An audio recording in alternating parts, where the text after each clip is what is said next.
শুরু করছি আজকের ক্লাস। সকলকে শুভ সন্ধ্যা। হোমিও দর্পণ গ্রুপের পক্ষ থেকে 914তম ক্লাসে সকলকে স্বাগত জানাই। আজ 6/6/2025 শুক্রবার। আজকে ক্লাসে আলোচনায় আসছেন আমাদের শ্রদ্ধেয় sir doctor Amarnath Chakraborty sir. আলোচনার বিষয় হচ্ছে রেপার্টারি, 52তম পর্ব নিয়ে আলোচনা করবেন স্যার। আর তার পাশাপাশি রুব্রিক হান্টিং থাকবে কেশিদাস, ডক্টর কেশিদাস স্যারের বই থেকে। আমি স্যারকে অনুরোধ করছি আজকের আলোচনা শুরু করার জন্য। আপনারা কেউ আনমিউট হয়ে যাবেন না, ভিডিও ওপেন করবেন না, এটা অনুরোধ রইল। স্যার শুরু করুন। হোমিও দর্পণের পক্ষ থেকে প্রাক ঈদের শুভেচ্ছা, প্রীতি শুভেচ্ছা, শ্রদ্ধা জানাই। আপনারা সবাই ভালো থাকুন, সুস্থ থাকুন। আর উপস্থিত চিকিৎসকবৃন্দকেও আমার আন্তরিক শ্রদ্ধা ভালোবাসা জানাই আজকের ক্লাস শুরু করার আগে। তা আমরা প্রতিদিনই একটা কি করছি, একটা mind rubric,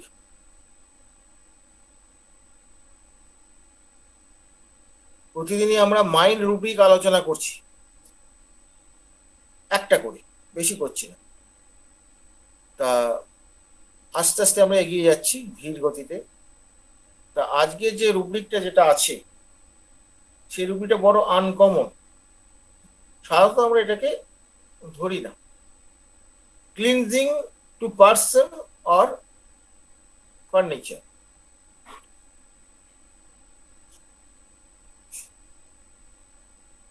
cleansing to person or furniture, এখানে একটা জিনিস খেয়াল করে দেখুন।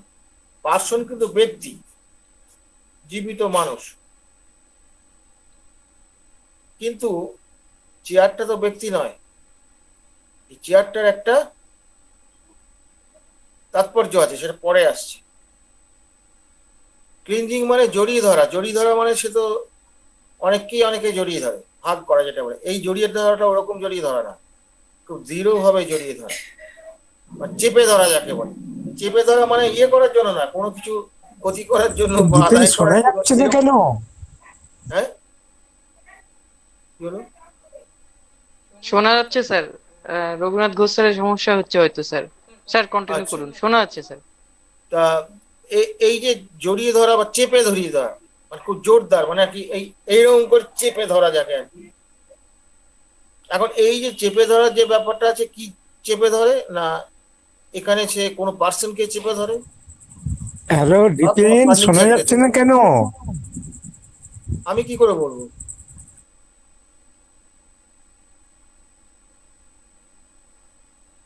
স্যার শোনা যাচ্ছে। আপনি একবার লেফট হয়ে আবার বেরিয়ে যান, বেরিয়ে আবার ঢুকুন। আচ্ছা, স্যার কন্টিনিউ করুন। এই যে পার্সনটা আমি যাচ্ছি, ফার্নিচারের ব্যাপারটা পরে বলছি, ওটা একটা তাৎপর্য আছে, ওটা পরে আসছে। এই যে চেপে ধরা, শোনা যাচ্ছে না। এই যে চেপে ধরা, এরপরে কি আছে, তারপর সাবরুব্রিক কি আছে, চাইল্ড অ্যাওকেন্স, মানে জেগে ওঠে, টেরিফাইড, মানে আতঙ্কগ্রস্ত হয়ে জেগে ওঠে, অ্যান্ড নোজ নো ওয়ান। তারপর কি করে, স্ক্রিম, চিৎকার করে, ক্লিং দোজ নিয়ার, তার সামনে যা আছে তাকে আঁকড়ে ধরে, জোরে জোরে, একটু আর দু না। ভয় পেলে কত আস্তে জড়িয়ে ধরে, ওই জোরে জড়িয়ে ধরে। তাহলে এই যে জড়িয়ে ধরা, এখানে চাইল্ডের ব্যাপারটা এখানে আসছে, এখানে এই আতঙ্কগ্রস্ত কথাটা বলেও দিচ্ছে। এই জায়গাটা প্রথম, মানে সাবরূপিক আতঙ্কগ্রস্ত কথাটা বলেও দিয়েছে। তা আতঙ্ক মানে এখানে আতঙ্ক কি কারণে, ভয়, ভয় থেকে হতে পারে, ভয় থেকে সাধারণত আতঙ্ক হয়। আবার অ্যাংজাইটি থেকেও হতে, কোনো কিছু নিয়ে অ্যাংজাইটি আছে, এটা কি হবে কি হবে, সেটাও ভয়ের মধ্যেই পড়ছে, ভয়ের বাইরে নয়। এই যে ফেনোমেননটা আছে, এইখান থেকে সে আঁকড়ে ধরছে। আমরা যে এমনি ধরো বাচ্চা একটু ভয় পেলে সে জড়িয়ে ধরলো, এই যে ব্যাপারটা যেটা আছে, এই ব্যাপারটা কিন্তু অন্য জিনিস। এটা তো বাচ্চারা জড়িয়ে ধরতে পারে, ইট ইজ কমন। কিন্তু যখন ওই রকম ভয় পেয়ে যখন তীব্রভাবে আঁকড়ে ধরছে, মানে দৃঢ়ভাবে আঁকড়ে ধরছে, এই জায়গাটাই হচ্ছে বৈশিষ্ট্য, জোরে বা তীব্রভাবে। এই পার্থক্যটা মাথায় রাখতে হবে জড়িয়ে ধরার মধ্যে। এই ছোট্ট ছোট্ট পার্থক্যগুলো আমাদের জানতে হবে। এবার ক্লিনজিং পার্সন, এখানেও তাই, কোনো একটা ব্যক্তিকে সে জড়িয়ে ধরছে। তাহলে এই যে ব্যক্তিকে, ব্যক্তির কথাটাকে ক্লিয়ার করি। কোন ব্যক্তিকে জড়িত? নিয়ার। নিয়ার ব্যক্তি কারা থাকে? আমার একটা বাচ্চার কাছে কারা থাকে? বাবা মা, কি ঠাকুমা, কি কাকা জ্যাঠা। কাকা জ্যাঠা পর্যন্ত আজকাল আর যায় না, ওই বাবা মা, বড় জোর ঠাকুমা ঠাকুরদা, এটা বড় জোর, বাবা মাটাই বেশি থাকে। তার দেখা যাচ্ছে এইসব মানুষগুলো কি নির্ভরযোগ্য মানুষ, যাকে তাকে চেপে ধরছে এরকম ব্যাপারটা নয়। কাছাকাছি বাচ্চাদের কাছাকাছি কে থাকে, এরকম একটা ব্যাপার আছে। কিন্তু দেখুন বাইরে যদি এই ঘটনাটা ঘটে কখনো, সেই ক্ষেত্রে সামনে যাকে পাবে তাকে চেপে ধরবে। তার মানে কি, সে একটা অবলম্বন খোঁজে, হোল্ডিং, অবলম্বন। মানে এই অবলম্বনটা না পেলে সে যেন তার ভয়টা কাটে না। এই যে ভয়ের বিষয়টা যখন এখানে আছে, দিস ইজ শরিক স্টেট, শরিক স্টেট। এবং ভয়ের তীব্রতার জন্য সে কি করে, তীব্রতা এত থাকে সে তাকে চেপে ধরে। এটা গেল এরকম ক্ষেত্র। কিন্তু তা বলে ফার্নিচার চেপে ধরবে? এইবার মজাটা আসব, এইখানে সাইকোলজিটা একটু লাগবে। ফার্নিচার চেপে ধরবে ব্যাপারটা এরকম নয়। আসলে এখানে তাহলে কিসের কিসের জন্য চেপে ধরে? ইমোশনালি। ইমোশনালি এখানে ভয় একটা ইমোশনের মধ্যে পড়ছে। এই জন্য ক্লিনজিং এর সম্পর্কে একটা বলা হয়, cleansing means too much dependent or something or something emotionally. Too much dependent, যার উপর অত্যন্ত নির্ভরশীল। এই যে ব্যাপারটা যেটা আসছে, সেই ক্ষেত্রটা একটা এখানে আছে। এখানে নির্ভরশীল হচ্ছে তো তাকে ধরে ভয় পেয়ে। এখানে তাহলে কি হচ্ছে, একটা কম্পালসিভ ডিজায়ার আছে, মানে তাকে চেপে ধরতেই হবে, না ধরলে তার হবে না, হোল ডিপেন্ড করছে তার উপর, ভরসা করছে। এই একটা জায়গা আছে। এইবার যদি এই ঘটনাটা যদি বড়দের ক্ষেত্রে যদি হয়, সে কি সব জড়িয়ে ধরবে? জড়িয়ে তো ধরবে না। এইখান থেকে কিন্তু আমরা ফার্নিচারের জায়গাটাকে ধরতে, ফার্নিচার মানে একটা বস্তু তো, কিন্তু এখানে মূল সুরটা কি, কাকে জড়িয়ে ধরছে দৃঢ়ভাবে। এই যে হাত দিয়ে দৃঢ়ভাবে জড়িয়ে ধরলো, এটাও মূল ব্যাপার নয়। মূল ব্যাপারটা হচ্ছে মনের ব্যাপারটা, নির্ভরশীল কোনো ব্যক্তির আশ্রয় নেয়া, নির্ভরশীল কোনো ব্যক্তির উপর আশ্রয়, যার যার আশ্রয় পেলে সে মনের দিক থেকে সন্তুষ্ট হয়, তার মনের উদ্বিগ্নতা, মনের ভয়, এগুলো সব চলে যায়। তো দেখুন, এই যে তারপর একটা হোল্ডিং চাই, কোনো কিছু একটা হোল্ড করার বা ধরে রাখার। এবার এই ক্ষেত্রে কি হয়, বড়দের ক্ষেত্রে কি হয়, আমি ওই জিনিসটা ছাড়া বাঁচতে পারবো না, আমি এই মোবাইল ছাড়া থাকতে পারবো না, আমি এই পেনটা ছাড়া থাকতে পারবো না, আমি এই কলমটা ছাড়া থাকতে পারবো না, আমার এই লাল টুপিটা ছাড়া আমি থাকতে পারবো না, এটা ছাড়া আমি চলতে পারবো না। এই যে কোনো একটা জিনিসের উপরে, এটা কিন্তু এগুলো কোনোটাই কিন্তু মানুষ নয়, এটার উপর অত্যন্ত নির্ভরশীল হয়ে পড়ছে। এটা না হলে যেন আমার একটা অস্বস্তি, একটা অ্যাংজাইটি আসছে, একটা ভয় আসছে, কিছু হবে কিনা, অমুক তমুক ইত্যাদি। এখানেও ভয়, ভয় আতঙ্ক সবই আছে। কিন্তু ওই যে ব্যাপারটা আছে, যে জায়গাটা একটা অ্যাবস্ট্রাক্ট জিনিসের উপরে, অ্যাবস্ট্রাক্ট জিনিসের উপর তার এই যে মানে কি ফিক্সড হয়ে যাওয়া, হোল্ডিং করা, ওটি ছাড়া বাঁচতে পারছে না। এই যে কম্পালশন, যেটা কম্পালসিভ, তো ওটা ওটা না করলে সে থাকতে পারছে না। আমি মোবাইল ছাড়া থাকতে পারছি 2 মিনিট থাকতে পারি না, আমি দেখি আর না দেখি আমার কাছে থাকতে হবে, বা মাথার কাছে থাকতে হবে, কি পকেটে থাকতে হবে। আপনি দেখতে পাবেন অনেকে নেশা এরকম পাবেন, এগুলো নেশা তো আজকাল এগুলো খুবই পাবেন। তাহলে এই যে তার পারসিস্টেন্সি, এই যে দৃঢ়ভাবে আঁকড়ে ধরা, মেন্টালি ভালো করে বুঝে, এই দৃঢ়ভাবে আঁকড়ে ধরা, দিস ইজ সাইকোসিস। সাইকোসিস একটা বৈশিষ্ট্য হচ্ছে পারসিস্টেন্সি। তার তার মানে কি, এই যে রুব্রিকটা যেটা আসবে, এই রুব্রিকটার মধ্যে থেকে সোরা যাওয়ার ব্যাকগ্রাউন্ডে আছে, মানে বড়দের ক্ষেত্রে বলছি, সোরা এখানে ব্যাকগ্রাউন্ডে আছে, অ্যাক্টিভ ফর্মে এখানে সাইকোসিস আছে।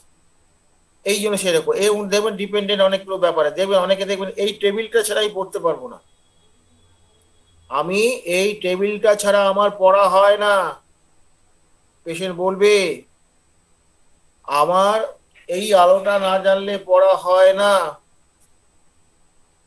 আমি পরীক্ষা দিতে যাব, যদিও এটা কুসংস্কারের মধ্যে পড়ছে, এরকম পেশেন্টটা বলে, আমি এই রঙের শাড়িটা না পরে গেলে আমার কিন্তু পরীক্ষা খারাপ হবে। এটাও ওয়ান কাইন্ড অফ ডিপেন্ডেন্স। এই ডিপেন্ডেন্স কম্পালসিভ ডিপেন্ডেন্ট।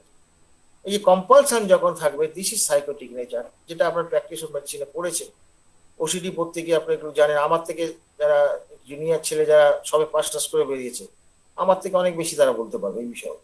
কিন্তু এই যে সুরটা যেটা, তার মানে কিরকম দাঁড়ালো, শিশুদের ক্ষেত্রে যখন আমরা এরকম দেখবো, আতঙ্কগ্রস্ত হয়ে যখন জড়িত হচ্ছে মাকে কি বাবাকে, দেখবেন মা অনেক সময় কম্পেল করে, আমাকে কিছুতেই ছাড়তে চায় না, জানেন তো, দরকার পড়লে আমার ওই কি করবে, ওই শাড়ির আঁচলটাও ধরে থাকবে, শাড়ির আঁচলটা ধরবে, আমাকে কিছুতেই ছাড়ে না। এই কমপ্লেনটা কিন্তু আপনি পাবেন শিশুদের ক্ষেত্রে। কি যে ওই যে কে জানে আমাকে, এটা আগে ছিল না ডাক্তার, ওই যে জ্বরটা হলো না, এই জ্বরটা হওয়ার পর থেকে কিছুতেই ছাড়া, আপনি কি করলেন, ডিজায়ার কোম্পানি নিয়ে বসে রইলেন।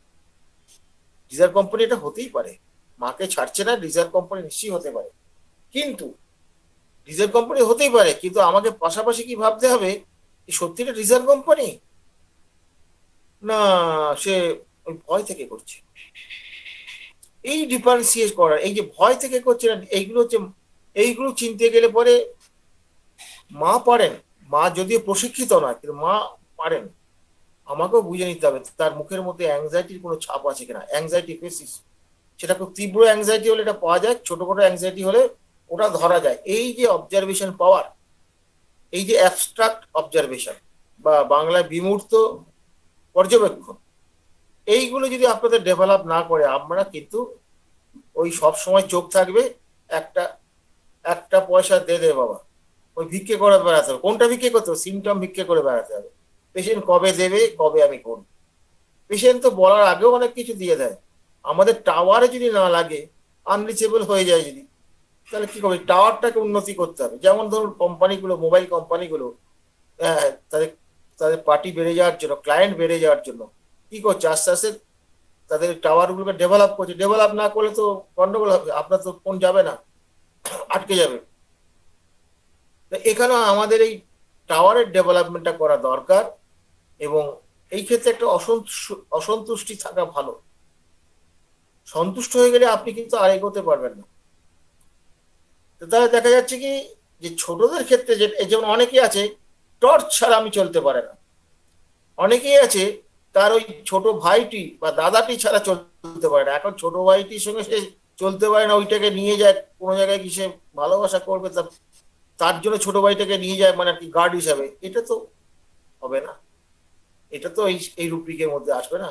আমি একদম বাস্তব কথাগুলো আপনাকে বলছি, এটা অন্যভাবে নেবেন না আপনারা।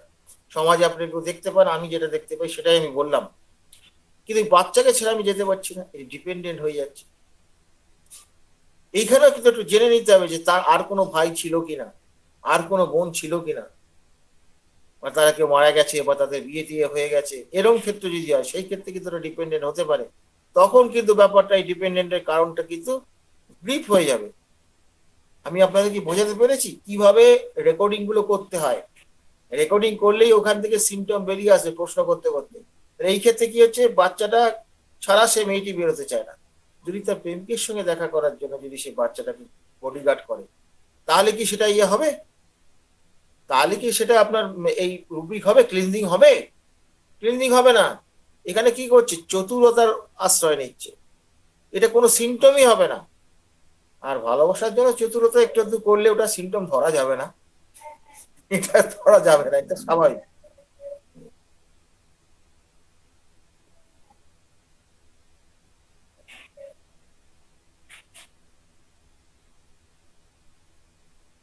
এটা স্বাভাবিক।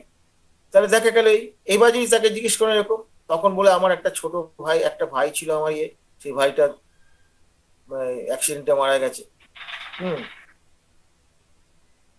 বলি সে কাঁদতে শুরু করে, বা তার চোখটা ছল চলে গেল। অনেক সময় কাঁদে না, জানেন তো, যারা ন্যাট্রামিউরো পেশেন্ট বা এই ধরনের পেশেন্ট গুলো, কিছু কিছু পেশেন্ট আছে ইগনেশিয়া, দেখবে তাদের চোখটা ছলচল করে, চোখটা ছলচল বা চোখটা একটু সরিয়ে নিল। এই ছোট্ট ছোট্ট জায়গাগুলো বুঝতে হয়। এখানে কি করছে, সে কান্নাটাকে সাপ্রেশন করছে। আপনাকে বলবে না আমি কান্নাটা সাপ্রেস করলাম, বলবে পেশেন্ট? পেশেন্ট কোনোদিন বলবে না। দেখবেন চোখটাকে কিরকম একটু নামিয়ে নিল বা ঘুরিয়ে নিল। এই যে ছোট্ট ছোট্ট জায়গাগুলো, পেশেন্টের দিকে তাকাবেন, একটানা তাকালে কিন্তু বিশেষ করে মহিলা হলে পরে অস্বস্তি বোধ করতে পারে। তাকাবার মধ্যে তীক্ষ্ণ দৃষ্টি, এক ঝলক দেখে নিলেন কি করছে, চোখগুলো কেমন আছে, মুখটা কেমন আছে, আবার দেখুন। এইভাবে মাঝে মাঝে দেখতে হবে, ওয়াচ করতে হবে। এই ওয়াচ করে যেটা পাবেন সেই সিমটমের মূল্য অনেক বেশি। এখান থেকে কি পেলেন? এখান থেকে আপনি পেলেন যে তার একটা গ্রিপ আছে, এরকম একটা হতে পারে। আবার এমন হতে পারে যে তার বাবা না, তার ভাই, কোনো বড় ভাই বিয়ে করে সে সংসার ত্যাগ করেছে, বড় কষ্টে তারা কাটছে, এই ছোট ভাইটাকে সে আঁকড়ে ধরেছে। এই যে ক্ষেত্রে এই যে তার ওই ছোট বড় ভাই যে ভেঙে চলে গেল, হোয়াট ইজ দিস? এটা হচ্ছে তার দায়িত্ব জ্ঞানহীনতা। তার জন্য এরা কি করছে? অবিচার বোধ করছে। তারা এর জন্য অবিচার বোধ করছে। এই বাচ্চা, এই মেয়েটা বলছে দাদা এরকম করতে পারলো, দাদা এরকম করতে পারলো, জানে না বাবা নেই আমার, আমরা মা সেলাই করে লোকের বাড়িতে কাজ করে বহুত কষ্টে চালায়, আমি কিছু টিউশনে করি, কি বলবো, এই ছোট ভাইটা কোথায় যাবে? ছোট ভাইকে প্রচন্ড ভালোবাসে। তাহলে এই যে প্রচন্ড ভালোবাসে, এর পেছনে কারণটা কি? ওইখানে ধাক্কাটা গেছে অবিচারটা, তার প্রতি একটা অবিচার হয়েছে, এটা একটা সিমটম। দেখুন কিভাবে সিমটম গুলো আসে। দেখুন, যে ভাইটা বেইমানি করে চলে গেল বা তার মাকে ইয়েকে ফেলে চলে গেল, অকৃতজ্ঞ, ingratitude, this is psychotic in nature. এটাও একটা রুব্রিক হবে। এটা হচ্ছে তার বংশের দিক থেকে আসবে। তাহলে বোঝা গেছে ব্যাপারটা, যে একটা ঘটনা থেকে মানে কোন সিচুয়েশনে কি ঘটছে সেইটাকে অ্যানালাইসিস করলে পরে আমরা পেশেন্টের সিমটমও পেতে পারি, প্লাস যার সঙ্গে রিলেটেড ঘটনা ঘটছে সেখান থেকেও আমরা সিমটম পেতে পারি। কোথা থেকে পাবো কোনো ঠিক নাই।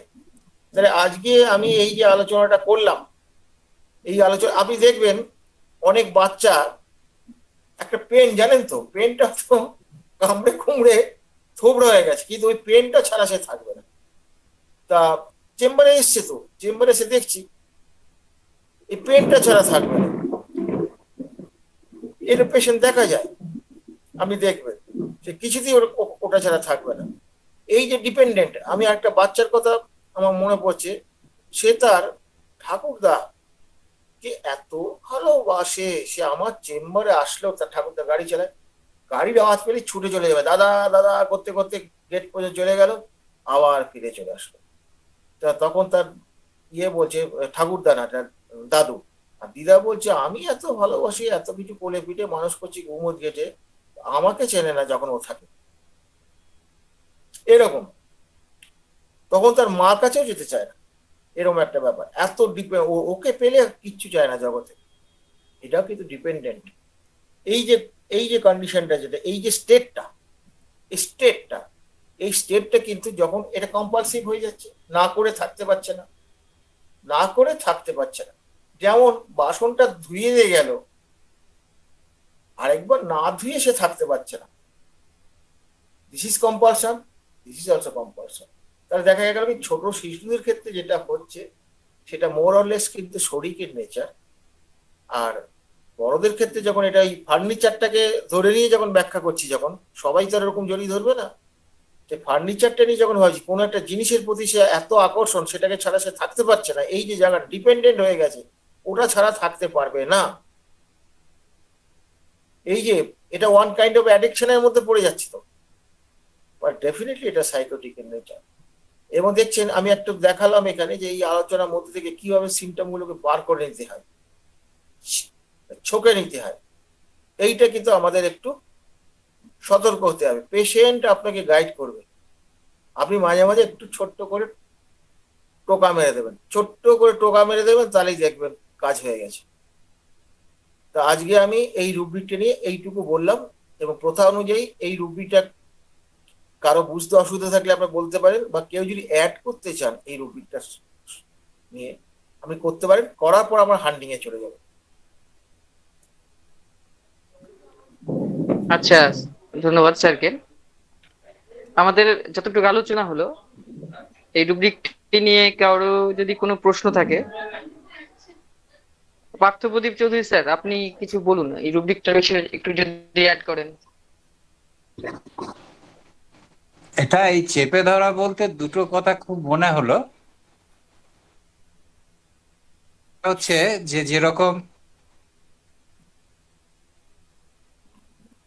বলে না যে খড়কুটো চেপ, একটা মৃত্যু ভয়ে যাকে পায় তাকে যে আঁকড়ে ধরে, বিষয়টা যেন অনেকটা ওই রকম মনে হয়। আবার ধরুন একটা বাচ্চা অসুস্থ হয়ে পড়েছে, এইবার তার মা কি তার বাবা তার কাছ থেকে যে উঠে যাচ্ছে, সে কিন্তু ওই কাপড়টাকে এমন ভাবে চেপে ধরবে তাকে যেন যেতে দিতে চায় না। বা ধরুন আপনি রিলেটিভের বাড়িতে গেছেন, এবার ধরুন শ্বশুর বাড়ি, হ্যাঁ খোলা আছে, জামাই ষষ্ঠীতে গেছেন, এবার সেখানে দেখবেন সেই বাচ্চাটা, আপনি চলে আসবেন, তো বউ বাচ্চা সেখানে রয়েছে শ্বশুর বাড়িতে, সে কিন্তু আপনাকে এমন ভাবে চেপে ধরবে, কোনোভাবেই সে আপনাকে চলে যাবার জন্য অ্যালাউ করে না। এই যে ব্যাপার, মানে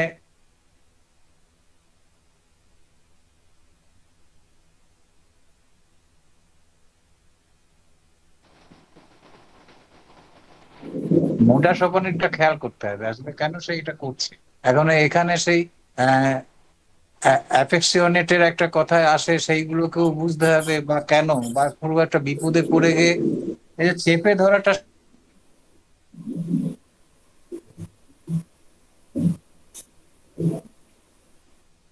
বেশি আমার মনে হয় আর কি। অন্যভাবে হতে পারে, সেটা সে ভালোবাসার জন্য কিনা। সোজা কথা, যে চেপে ধরবে যখন একটা অবলম্বন সে চায়, তার মানে সে উইক।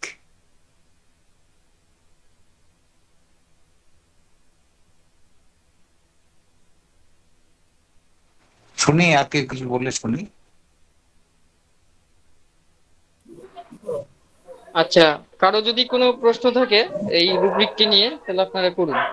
কারো কি কোনো প্রশ্ন আছে যতটুকু আলোচনা হলো?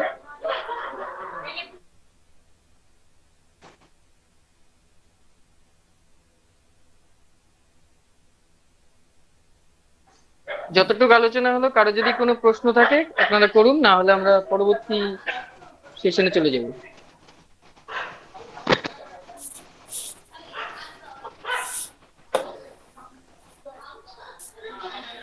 কথা শোনা গেছে? আমার কথা শোনা গেছে? মাঝে মাঝে কেটে যাচ্ছিল তো। হ্যাঁ স্যার, শোনা যে গিয়েছে, মোটামুটি শোনা গিয়েছে, বোঝা গিয়েছে স্যার। আচ্ছা, ঠিক আছে, ঠিক আছে।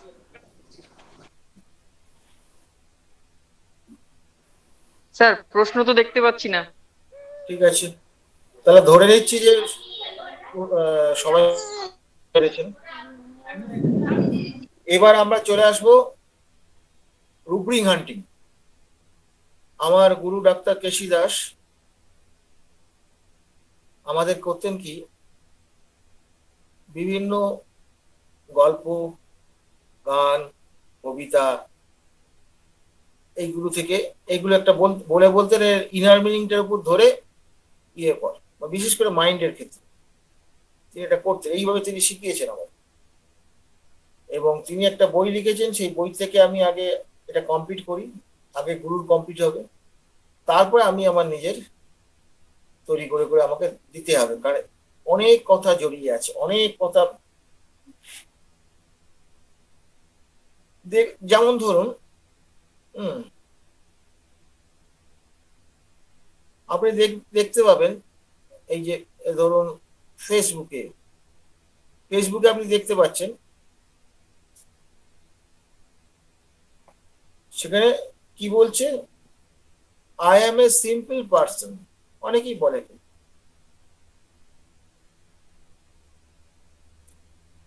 তারপরে কি বলছে, I am a very very simple person.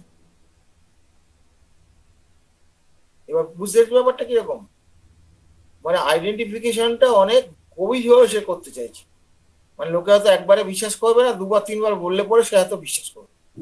এইরকম একটা, এই যে ভেরি ভেরি, এই যে সামান্য একটা ছোট্ট জিনিস, এইখান থেকে কিন্তু আপনার চলে আসছে, ইগোকে ইন্ডিকেট করছে। ইগো আছে বলেই আপনি ওইরকম বেশিভাবে মেনশন করছেন। আর সিম্পল পর্যন্ত ঠিক ছিল, সেটা আমি বলতে পারি যে আমি সিম্পল পার্সন, এটা বলার মধ্যে কোনো অসুবিধা নেই। মেনশন করছিলাম এরকম, যেমন আপনি হয়তো জিজ্ঞেস করলেন যে আপনাদের পরিবারের ইতিহাস এবার নিতে হবে। আমাদের পরিবার তো জমিদার বংশ ছিল, আমাদের কি এই গল্প সে শুরু করলো, আপনি আর বলার সুযোগ পেলেন না, বলতে শুরু করলেন, what is this, this is also ego. তাহলে দেখতে পাচ্ছেন, এগুলো আমাকে বলে দেবে না যে এটা ইগো, এই কথার মধ্যে মধ্যিখানে এরকম চলে আসবে। আপনি দেখবেন এদেশে অনেকেই আছে বাংলাদেশ থেকে, আমাদের এই দেশে যারা এসে অনেকেই বলে আমার 100 বিঘে জমি ছিল, এতগুলো পুকুর ছিল, এতগুলো নারকেল গাছ ছিল, এতগুলো সুপুরি গাছ ছিল। সবারই যদি অতগুলো থাকে তাহলে তো বাংলাদেশের আয়তনটার থেকে বেশি হয়ে যাবে। এই যে মানুষের ইগো, এই যে মিথ্যা কথা বলা, মিথ্যাচারগুলো, এইগুলো কিন্তু আপনি দেখতে পাবেন। এবং পেশেন্টকে যদি খুব ভালো করে খেয়াল করেন, অবজার্ভ করেন, আরেকটা জিনিস কি জানেন, একটা লোক মিথ্যে কথা বলছে কিনা, চোখ মুখ, কথা বলার ঢংটা, কথা বলার মধ্যে ইন্টেন্সিটির কথাটা, আমি কিরম বলি, টুপি মারলে আমি বলি, কথাটার মধ্যে তো জোর নেই, সত্যিটা বল। না আমি ঠিক বলছি, না ঠিক বলিস নি, আমার কানে বাজছে না, ঠিক করে বল, না ভুল ওষুধ দেবো তো পয়সাটা জলে যাবে। আর সাইকোটিক পেশেন্ট পয়সা জলে গেলে তার তো গায়ে লাগবে।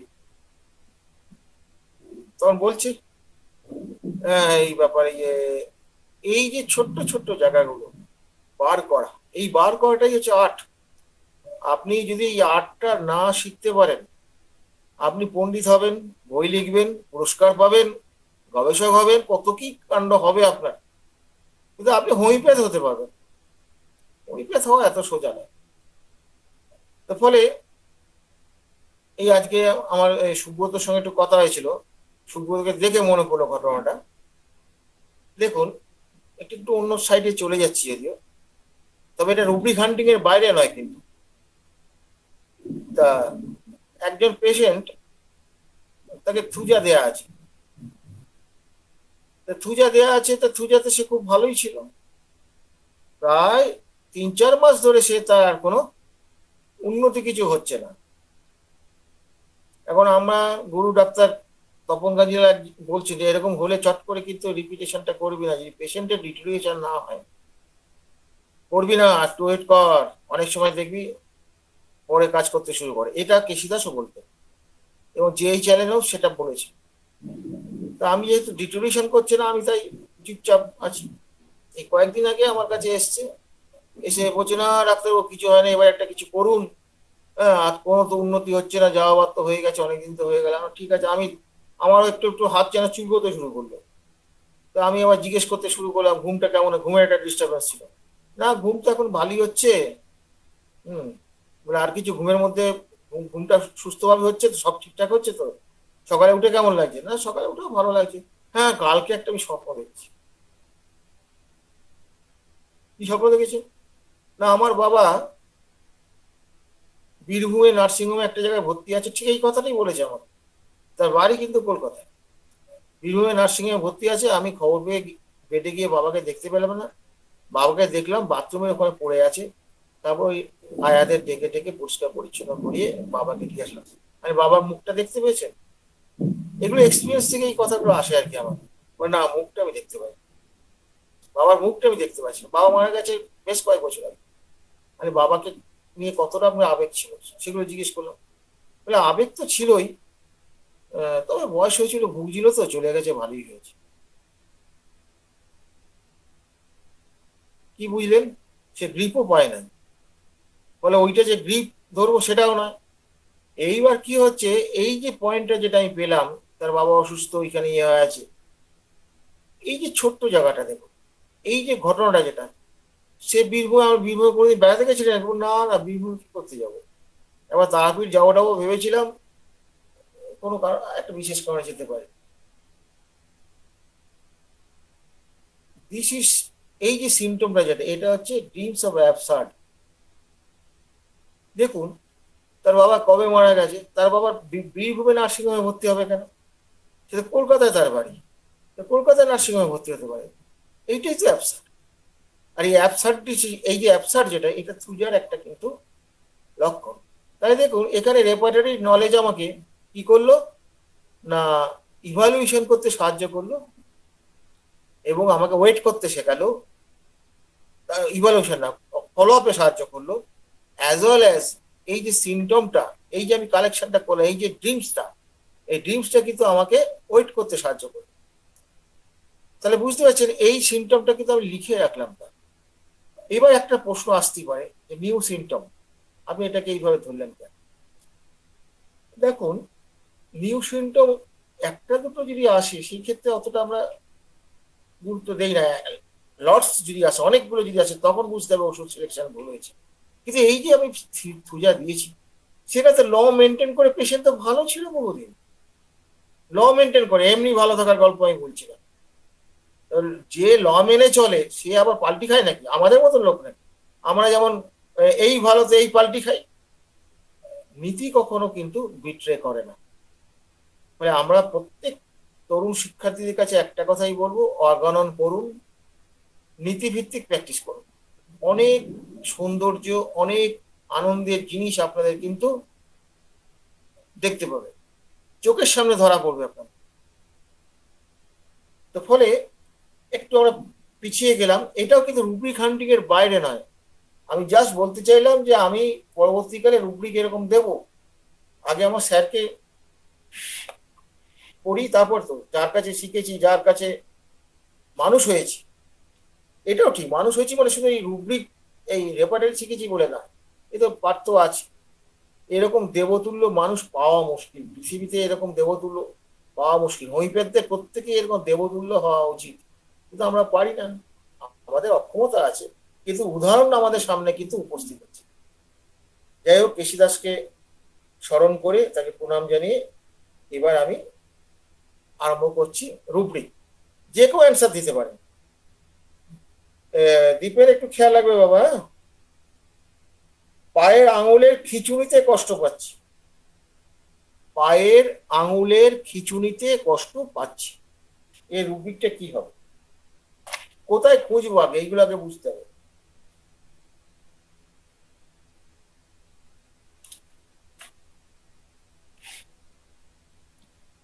বলুন। পায়ের আঙুলের খিঁচুনিতে কষ্ট পাচ্ছি, যে কেউ, এনিওয়ান।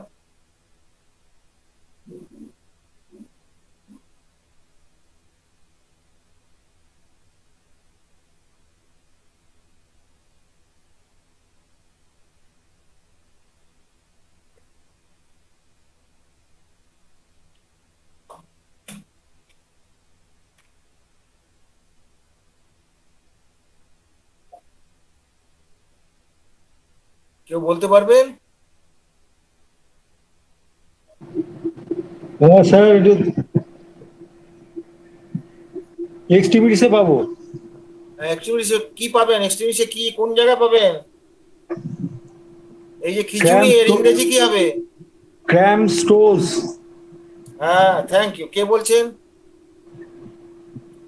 আমি শ্যামল ব্যানার্জি বললাম। ও, থ্যাংক ইউ, ভালো বলেছেন। পাতাটা বলে দেন। আমি 977 পাতা। আচ্ছা, থ্যাংক ইউ।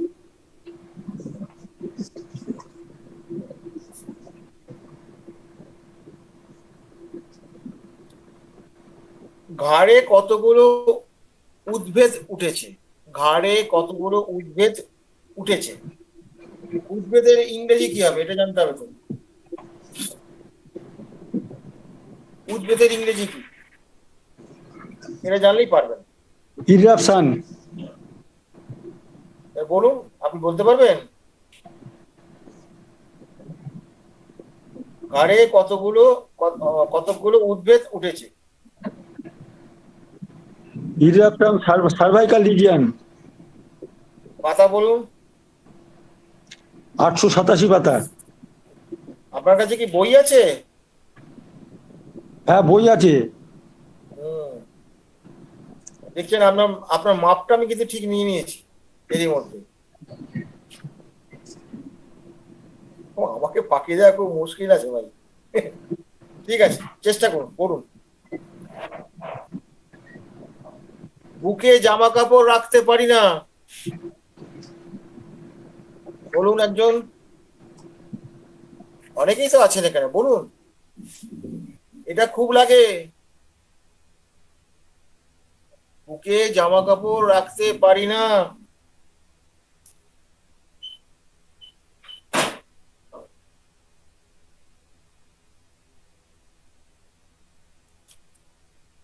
দেখো দীপে, আর কেউ আছে? অনেকেই তো আছে। কে কে আছে আমি তো ঠিক জানি না।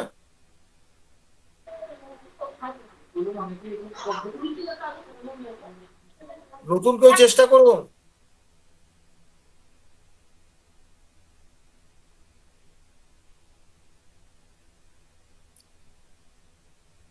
চেস্ট বলুন, বুকে হলে চেস্টে আসবে, জামা কাপড় কি হবে?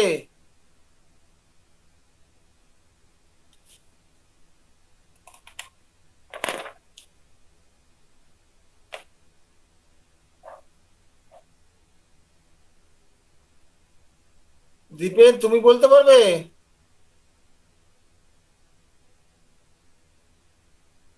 আর কে আছে দেখতে পাচ্ছি না, একটু দেখো না না। না স্যার, না স্যার, এখন বলতে পারবো না। আর কেউ নেই? Sir, chest clothing aggravate. বাহ, থ্যাংক ইউ। পাতাটা বলে দিন।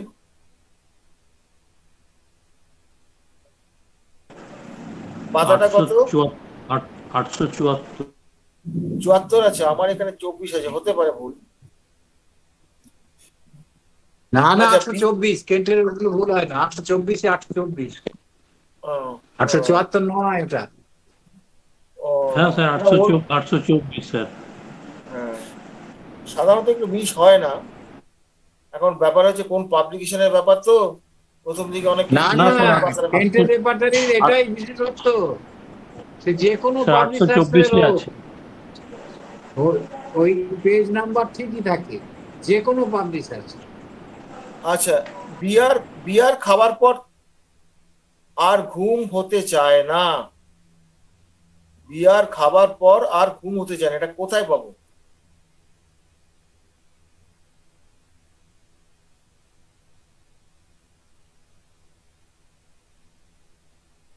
বিয়ার খাবার পর আর ঘুম হতে চায় না, এটা কোথায় পাবো?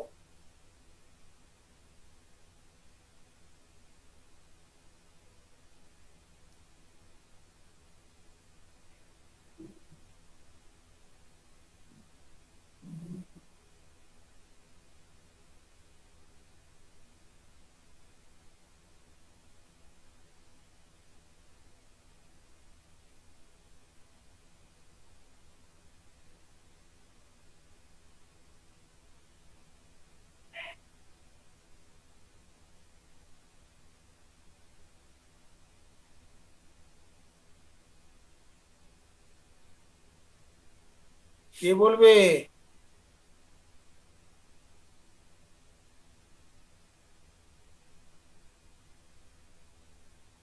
সোমাল্য, তোদের কি রেপারেটারি শুরু হয়েছে? হ্যাঁ, 2টো ক্লাস হয়েছে শুধু। এটা বলতে পারবি? হ্যাঁ, দেখছি, খুঁজছি।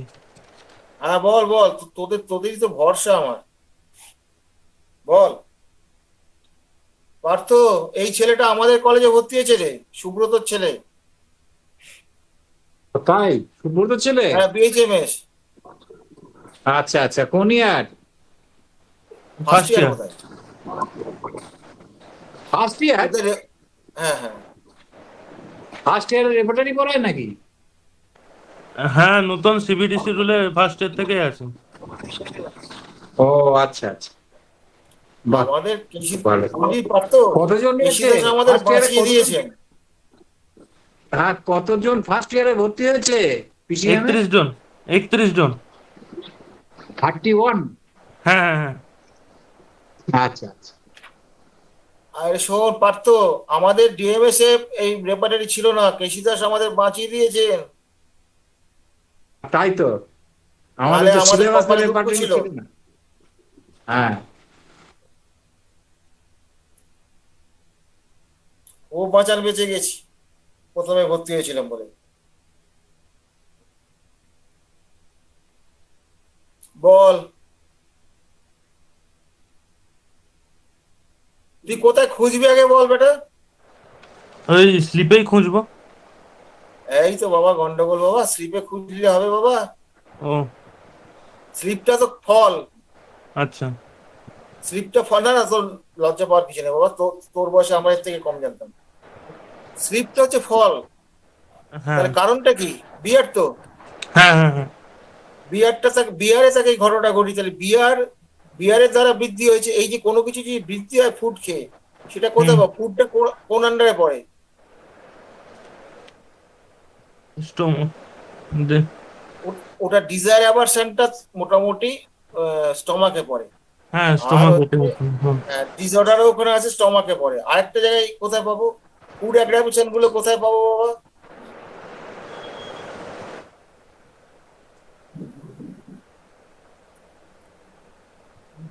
জেনারেটিসে যা বাবা, জেনারেটিসে চলে যা, জেনারেটিসে ফুডের আন্ডারে চলে যা। আচ্ছা। এবার তুই দেখে বল।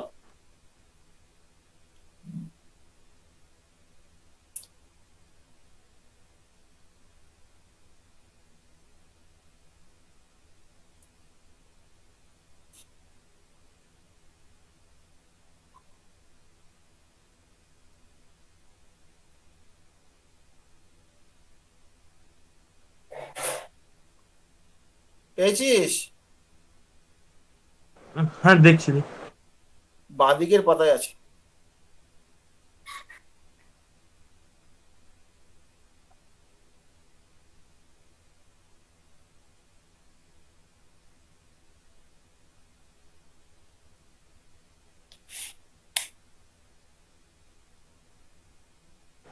হ্যাঁ ওই অ্যালকোহলিক পার্টটা কি হবে নাকি? অ্যালকোহলের নিচে দেখ আছে কিনা, বিয়ার দিয়ে আছে ওখানে আছে, নাহলে তোর এমনি বিয়ারের আন্ডারে আছে, দেখ ফুডের আন্ডারে দেখ বিয়ার কি দিয়ে আছে দেখ। আমি হ্যাঁ তো বলবো না, আমার হুম আমার কাছে তো রেপার্টারি উল্টোলে বলে দিতে পারবো, বলবো না আমি। বুঝে দেখ বিয়ার ওখানে আছে।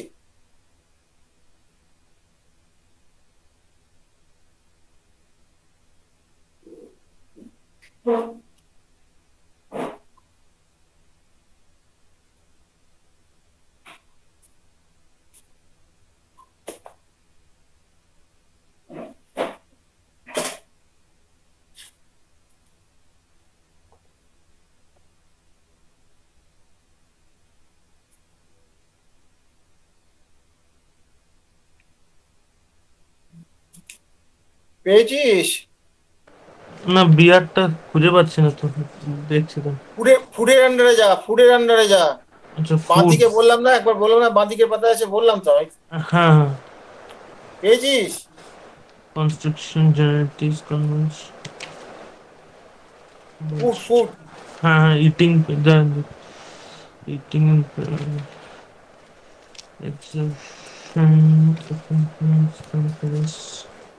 হ্যাঁ ফুড পেয়েছি, দাঁড়ান যাচ্ছি হয়ে যাবে।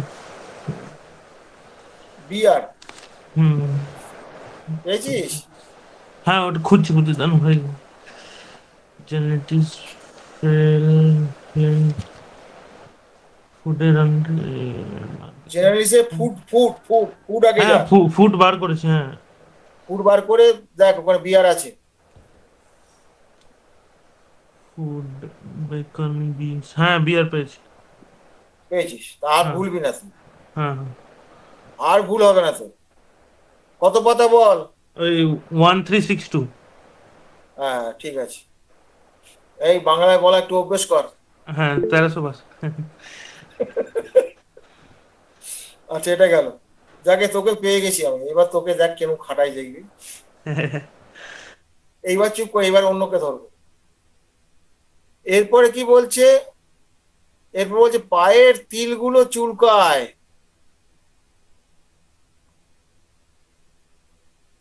পায়ের তিলগুলো চুলকায়, এটা একটু পারা মুশকিল আছে।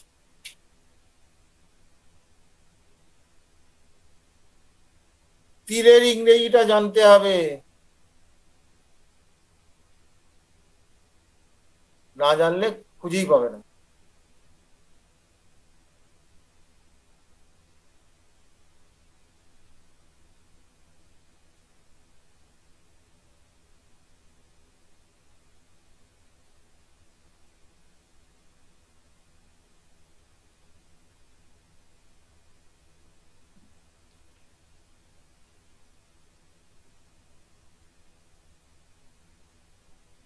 কেউ বলতে পারবে?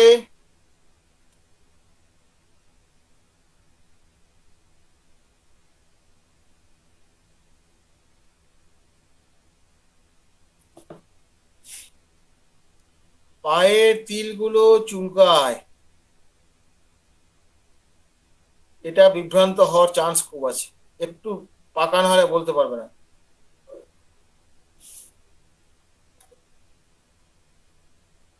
এটা বলেই শেষ করে দেবো আজকে।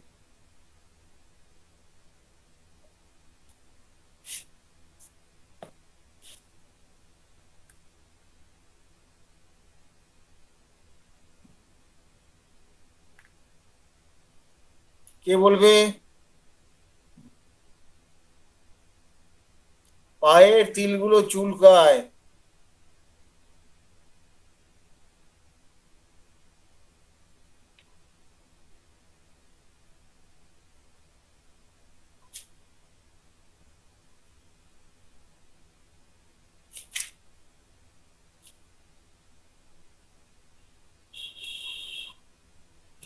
ঠিকই বলেছি।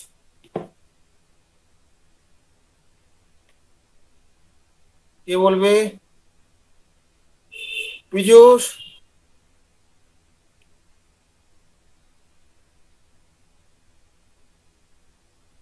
পীযূষ বলবে? স্যার পাচ্ছি না।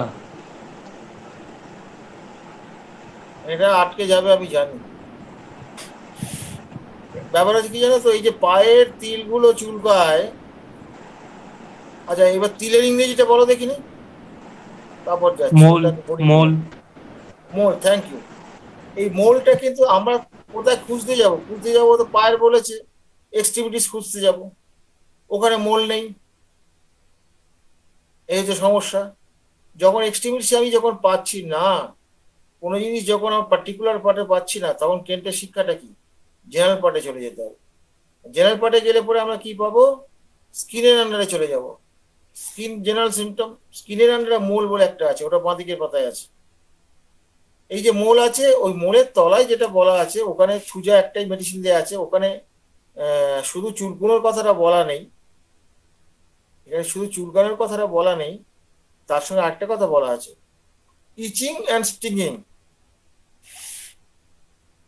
ইচিং অ্যান্ড স্টিংিং, এবার এই যে তিলটা চুলকায় তো, স্টিংিং, খোঁচা মারার মতো, স্টিং, এই হুল ফোটানোর মতন ইয়া, হুলটা বাদ দিলাম। ইচিংটা, ইচিংটা কোন মায়াজামের? কে বলবে?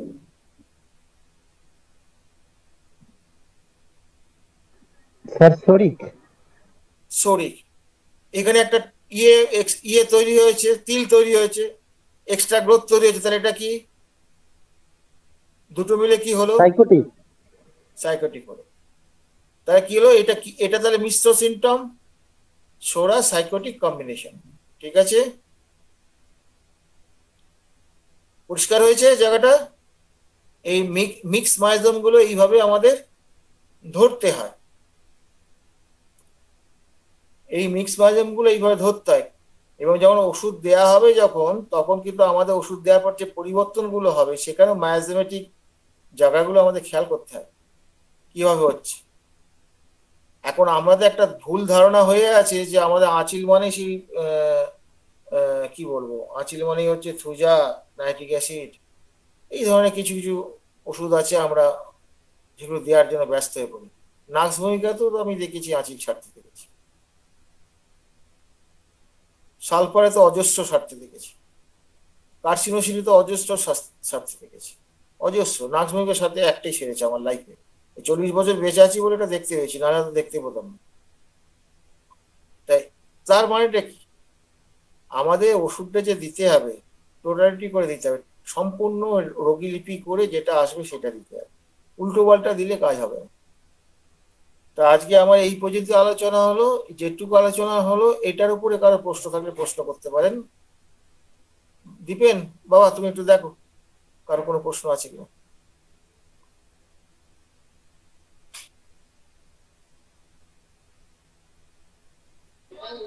আচ্ছা, বলছি যতটুকু আলোচনা হলো, কারো যদি কোনো প্রশ্ন থাকে আপনারা করুন।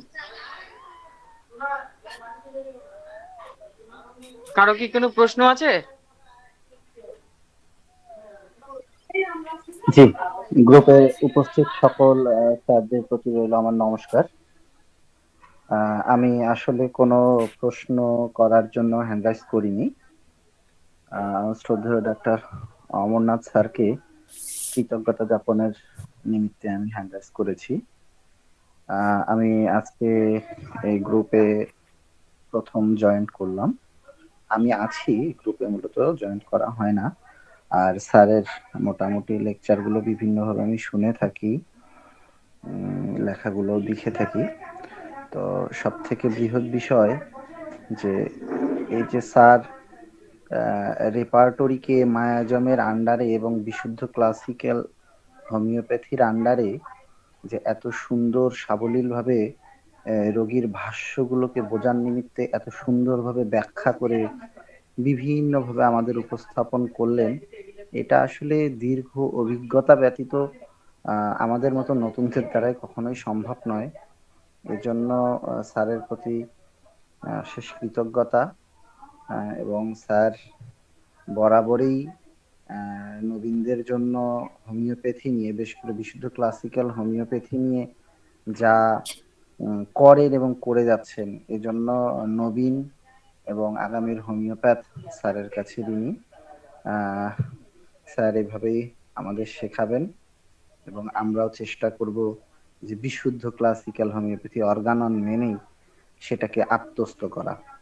আসলে হোমিওপ্যাথিকে মন দিয়ে আত্মস্থ করার যে আঙ্গিক, সেই আঙ্গিকটাই স্যারের কথার মধ্য দিয়ে দার্শনিক দৃষ্টিভঙ্গিগুলো আমরা বুঝতে পারি এবং সে নিরহংকার ভাবে একেবারে মন থেকে উজাড় করে একদম আত্মা থেকে ঢেলে দেন। এটা বরাবরই আমি যে কয়েকটি স্যারের আমি আলোচনা শুনেছি, প্রত্যেকটি আলোচনায় আমার কাছে এমন মনে হয়েছে। এটা আমার ব্যক্তিগত অপিনিয়ন, কখনো হয়তো বা বলার সুযোগ হয়নি বা বলিনি, আজকে বললাম। আমাদের বেশ করে আমার মতো নবীনের জন্য আশীর্বাদ করবেন স্যার, এবং আপনি এভাবেই আপনার অভিজ্ঞতার ঝুলি থেকে আমাদের মাঝে এভাবে জ্ঞান বিলিয়ে দিবেন। ভালো থাকবেন এবং ভগবান যেন আপনার দীর্ঘায়ু দান করে। নমস্কার। অসংখ্য ধন্যবাদ স্যারকে তার মূল্যবান মতামতের জন্য। আচ্ছা স্যার, আর কারো কোনো যদি প্রশ্ন থাকে তাহলে করুন, আমরা শেষ না করে হলে দেবো। আমরা আলোচনা এখানেই শেষ করব।